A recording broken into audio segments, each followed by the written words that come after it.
asalaamaaleykum mbooloo mi tey dañu nekkoon di wéyal initiative bi nga xam ne mouvement FRAPP ak jeunesse patriotique du Sénégal di mouvement des jeunes bu Pastef les patriotes ñoo ko jël ànd ci ak leaderu parti bi fas yéene mottali yéene wu président Ousmane Sonko bi nga xam ne bi ñu koy jàpp ci àjjuma ji fekkoon nañu woo njaboot yi pour mu commencé woon nemmeeku bi ci samedi ci waaye yàlla dogal ñu jàpp ko ci àjjuma ji ndawi parti bi ak ndawi FRAPP am xel mu rafet mi ne ñoom dañ koy def tuddee ko chemin de la libération ba ñu ko dooree nag yàgg na dem nañ ci ay kër yu bëree bari ndax ñëpp xam nañ ne li ñu jàpp ëpp na junni nit ñi am mbébétu wër lu mat junni njaboot bi ñu ko commencé yàgg na waaye li des tamit bari na tey nag ñu ngi ci golf jot nañu defagum gën gaa néew juróom-ñaar yu famille wala juróom-ñett am na yeneen yu des ñu koy wéyal dafa nekk lu am solo ndax Sénégal day dëkk boo xam ni délit daf fi yomb ndax kër yi ñu wër yëpp daanaka participation à une manifestation interdite trouble à l'ordre public fourre-tout lañ jël rek di dugal di jàpp di dugal di ciblé di jàpp di dugal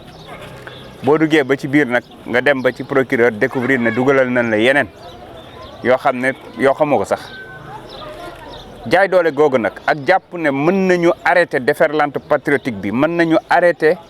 président Ousmane Sonko ak projet wu Pastef ak projet wu Sénégal bi nga xam ne li ñëpp bokk ñëpp jot ko moom mooy seen njuumte moom moo leen poussé ñiy doxalee noo xamante ne ni dañoo nekk di xaaj Sénégal ñaar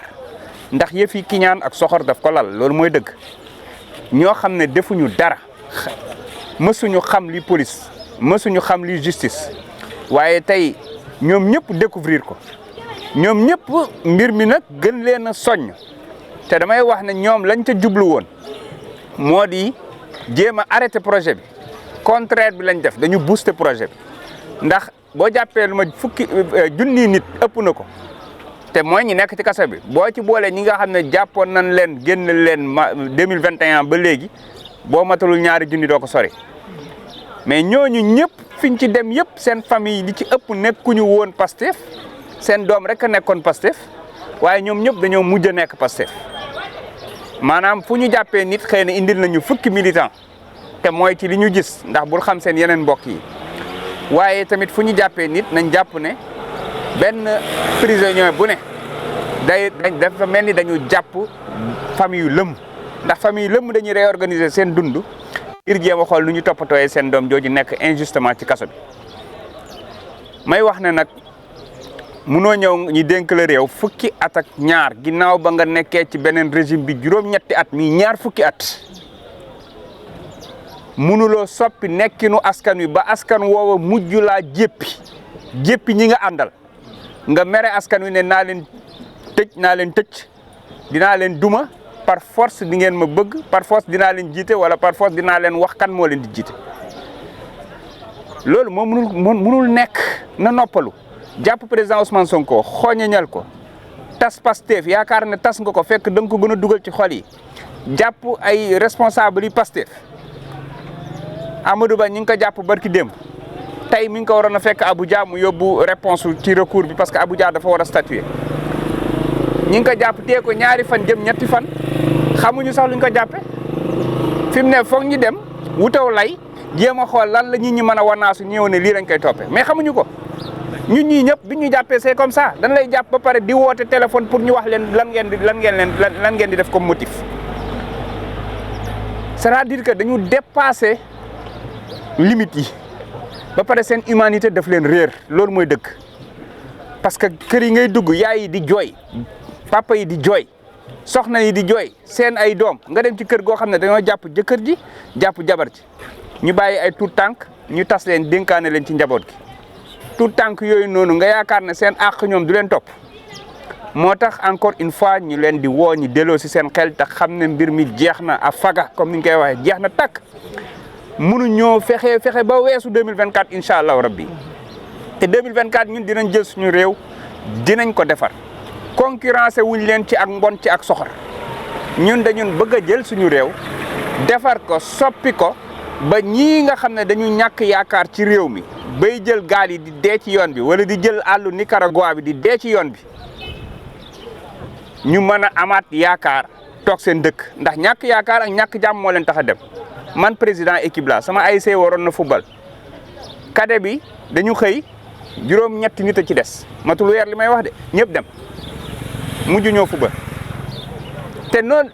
lañ ko mën a waxee fu ne lu mu bon am naa lu mat ñeen fukki nit ñoo xam ne samay mbokk àqal lañ jegel ma ci même koñ daara lumbal daara jaar nañ ci gaal yi ak Nicaragua li ko waral amatuñ benn yaakaar ci réew mi waaye amatuñ jàmm ndax boo woowee téléphone ku bokk Pastef sax te dugg kaso xaj na ci foofu la réew mi toll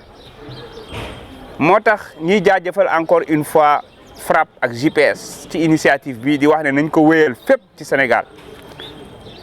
ngir won askan wi nga xam ne dañoo jàpp seen doom wala dañu faat seen doom que projet bi ngeen dugg de du li ngeen yàgg a gis ci politique lii famille la lii njaboot la ñu ñëpp ñooy ànd ñooy bokk naqar ñooy bokk bànneex te incha allahu rabi liñ ci jublu mooy à partir de 2024 ñu jël suñu Sénégal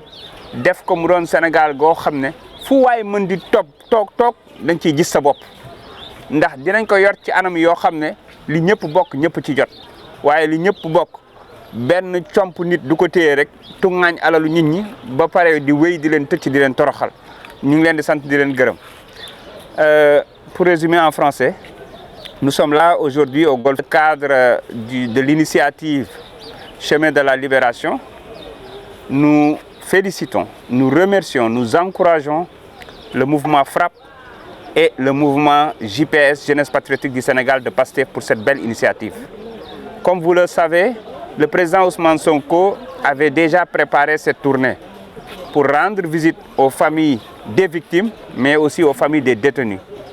Tout a été ficelé pour qu'il démarre le samedi, mais la veille, il a été arrêté. Et cette brillante jeunesse a eu l'idée de continuer cette belle initiative. Ils ont déjà fait des dizaines et des dizaines de familles. Partout où on passe, c'est le désarroi, c'est l'amertume, parce qu'ils ne peuvent pas comprendre comment on peut arrêter des jeunes qui n'ont commis aucun délit si ce n'est de se battre pour un projet qui peut sortir le Sénégal du gouffre. Nous invitons le président Macky Sall et son régime de revenir à la raison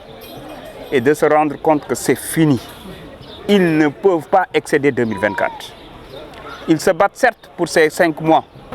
mais cette génération-là se bat pour d'autres générations, pour 50 ans, pour 100 ans. Parce que tout simplement, après 12 ans de règne,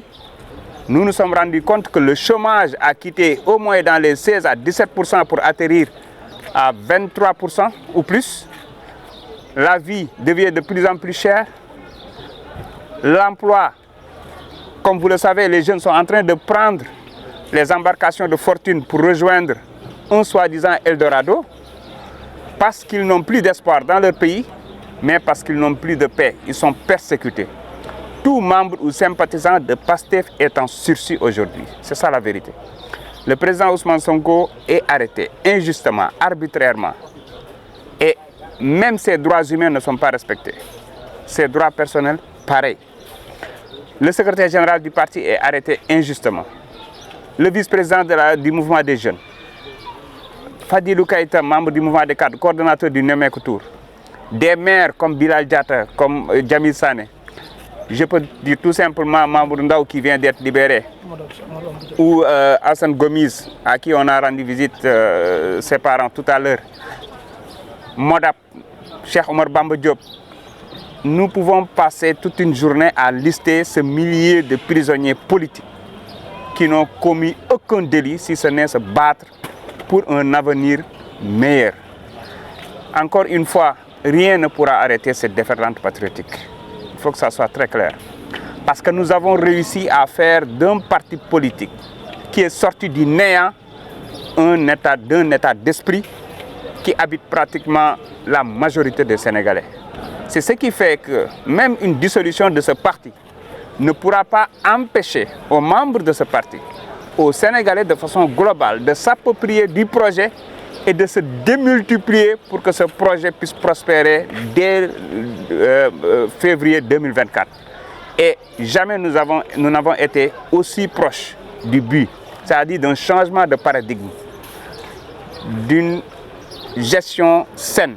et vertueuse dans le vrai sens du terme, mais tout simplement d'un Sénégal développé dans une Afrique souveraine. J'invite encore une fois tous les patriotes à se joindre à cette belle initiative pour faire l'ensemble des familles des détenus dans tout le territoire national et montrer que Pastef c'est une famille et quand on est dans des événements malheureux comme heureux, nous sommes tous unis, nous sommes tous comme des frères, comme des sœurs, parce que tout simplement nous croyons à un idéal qui peut sortir le Sénégal du gouffre, qui peut faire de sorte que tout Sénégalais puisse sentir qualitativement l'action du gouvernement, des patriotes, là où il se trouve. Je vous remercie.